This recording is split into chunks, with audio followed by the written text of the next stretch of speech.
So hello everyone, welcome back to my channel BSc rock paper. आज अपन जो है अपना सेल डिवीज़न का जो चैप्टर है उसका पार्ट 2 करने जा रहे हैं। इस लेक्चर को करने के बाद आपका जो चैप्टर है सेल डिवीज़न वो कंप्लीट हो जाएगा। बेसिकली ये जो लेक्चर्स हैं ये जनरल साइंस के हैं और कंप्लीट जनरल साइंस मीन्स आपको बायोलॉजी के सब सारे लेक्चर प्रोवाइड किए जाएंगे इस चैनल पे, ठीक है। तो लेक्चर्स को स्टार्ट करते हुए मैं आपको बताऊंगी कि हमने लास्ट लेक्चर में क्या पढ़ा था। तो हमने लास्ट लेक्चर में पढ़ा था कि जो सेल डिवीज़न है वो क्या होता है। उसके अंदर 2 फेज़ पाए जाते हैं, इंटरफेस और एम फेज़। कितने टाइप होते हैं सेल डिवीज़न के? 3 होते हैं, ए माइटोसिस, माइटोसिस और मियोसिस। ए माइटोसिस डिवीज़न ऐसे डिवीज़न होता है जो कि अनडेवलप्ड सेल के अंदर पाया जाता है। अब अपन स्टार्ट करेंगे अपना माइटोसिस डिवीज़न। माइटोसिस की अगर मैं बात करूं तो इसको इक्वेशनल डिवीज़न भी कहा जाता है। मीन्स इसमें जो भी सेल्स बनेंगी वो इक्वली बनेंगी, ठीक है। फिर अगर मैं बात करूं तो जो प्लांट है, प्लांट के अंदर माइटोसिस डिवीज़न की डिस्कवरी किसने की थी? स्टार्सबर्ग एक साइंटिस्ट थे, उन्होंने की थी। फिर है डिस्कवरी की अगर मैं बात करूँ एनिमल्स के अंदर तो वोलेयर फ्लेमिंग एक साइंटिस्ट थे, वोल्थेयर्स फ्लेमिंग, उन्होंने किया था, ठीक है, डिस्कवर। फिर है कि नाम किसने दिया माइटोसिस डिवीज़न? तो 1882 में नाम दिया गया, इन्होंने दिया था वोल्थेयर फ्लेमिंग ने, ठीक है। फिर आती है हमारा ये क्या होती हैं? सोमैटिक सेल्स को रिप्रेजेंट करती हैं। फिर मैं आपको बताऊंगी कि माइटोसिस जो होता है डिवीज़न उसके अंदर क्या होगा कि एक जो पेरेंट सेल है वो क्या करेगी, 2 डॉटर सेल का फॉर्मेशन करेगी, ठीक है, इक्वली।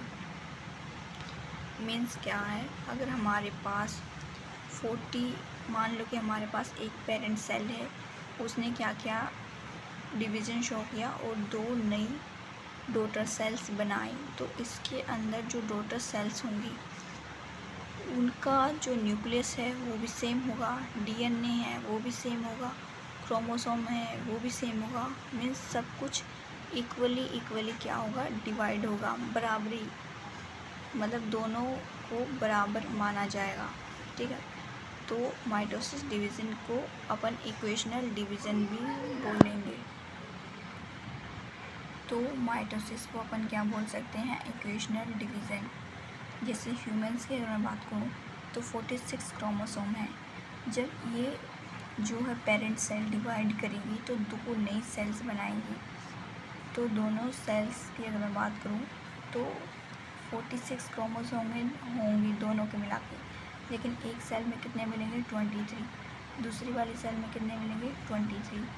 तो इस तरीके से क्या है, इक्वेशनल डिवीज़न देखने को मिलता है अपन को माइटोसिस डिवीज़न के अंदर। फिर अगर मैं माइटोसिस डिवीज़न की बात करूं तो जो पेरेंट सेल है उसके अंदर जितने क्रोमोसोम्स प्रेजेंट थे वो इक्वली 2 पार्ट्स में क्या हो जाते हैं, डिवाइड हो जाते हैं। फिर आता है एम फेज, माइटोसिस फेज जिसे बोल सकते हो। इसमें 2 हिस्से होते हैं, फर्स्ट है कैरियोकाइनेसिस, दूसरा है cytokinesis. Karyo means nucleus, kinesis means division, cyto means cytoplasm और काइनेसिस मीन्स डिवीज़न। तो यहाँ पर न्यूक्लियस का डिवीज़न देखने को मिलेगा और यहाँ पे साइटोप्लाज्म का डिवीज़न देखने को मिलेगा। तो न्यूक्लियस जो डिवीज़न है वो आगे जाके 4 पार्ट्स में डिवाइड हो सकता है, 4 फेजेस के अंदर। जैसे फर्स्ट जो फेज़ होगा वो होगा प्रोफेज, मेटाफेज, एनाफेज और टीलोफेज। तो न्यूक्लियस डिवीज़न के अंदर हमें ये 4 फेजेस देखने को मिलेंगे। अब जैसे ये सेल है, सेल के अंदर ये साइटोप्लाज्म है और ये बीच में हमारा क्या है, न्यूक्लियस। अब ये फर्दर जाकर क्या होगा, डिवीज़न शो करेगा। तो सबसे पहले इस सेल के अंदर क्या होंगे, हमारे न्यूक्लियस डिवाइड होंगे। ठीक है। जैसे 2 न्यूक्लियस बनेंगे पहले, बाद में जो क्या है साइटोप्लाज्म भी बनेगा, अलग अलग सेपरेट हो जाएंगे। जबकि कैरियोकाइनेसिस में क्या होता है, 2 अलग अलग न्यूक्लियस होते हैं, लेकिन जो हमारा साइटोप्लाज्म है वो एक ही होता है पूरा मिला के।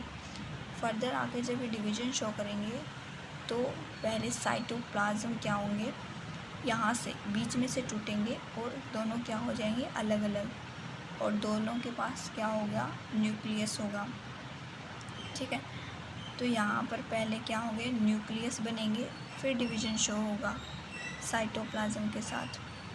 यहाँ पर 2 अलग अलग न्यूक्लियस लिए हैं, 2 अलग अलग सेल नहीं ली है, ये कंप्लीट एक ही सेल है। ठीक है। वो फर्दर जाकर आगे क्या करती है, डिवीजन शो करती है। फिर है जो सेल डिवीजन है, उसका जो सबसे छोटा फेज़ है, स्मॉल फेज़, उसको बोलते हैं एनाफेज़।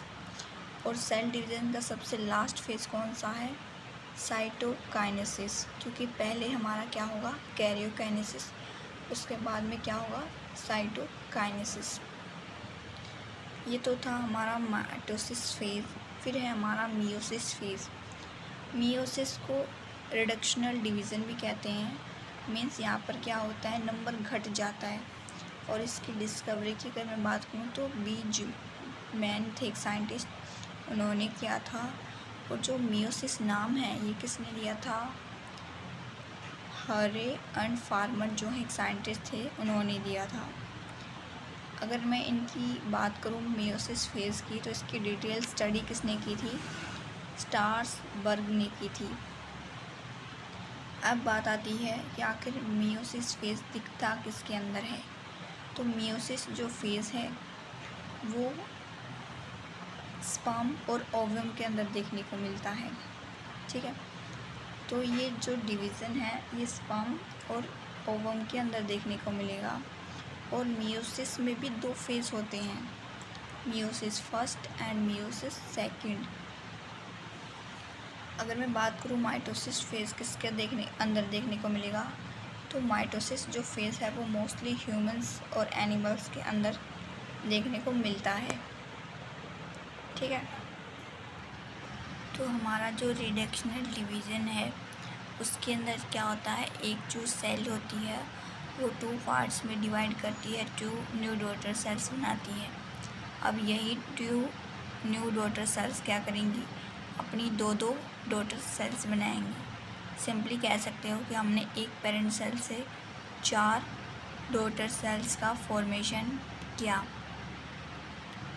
पहले ये थी एक सेल 2 पार्ट्स में डिवाइड की, अब ये सेल 2 पार्ट्स में डिवाइड की, ये सेल 2 पार्ट्स में डिवाइड की, ऐसे फर्दर चलता जाएगा। जो डॉटर सेल्स हैं उनके अंदर जो क्रोमोसोम है की संख्या है वो पेरेंट सेल के क्रोमोसोम में प्रेजेंट संख्या की क्या हो जाती है, हाफ हो जाती है। यानी कि जो डॉटर सेल्स हैं उनके अंदर जो क्रोमोसोम्स प्रेजेंट होंगे उनका नंबर कम हो जाता है जब अपन पेरेंट सेल के क्रोमोसोम से कंपेयर करेंगे।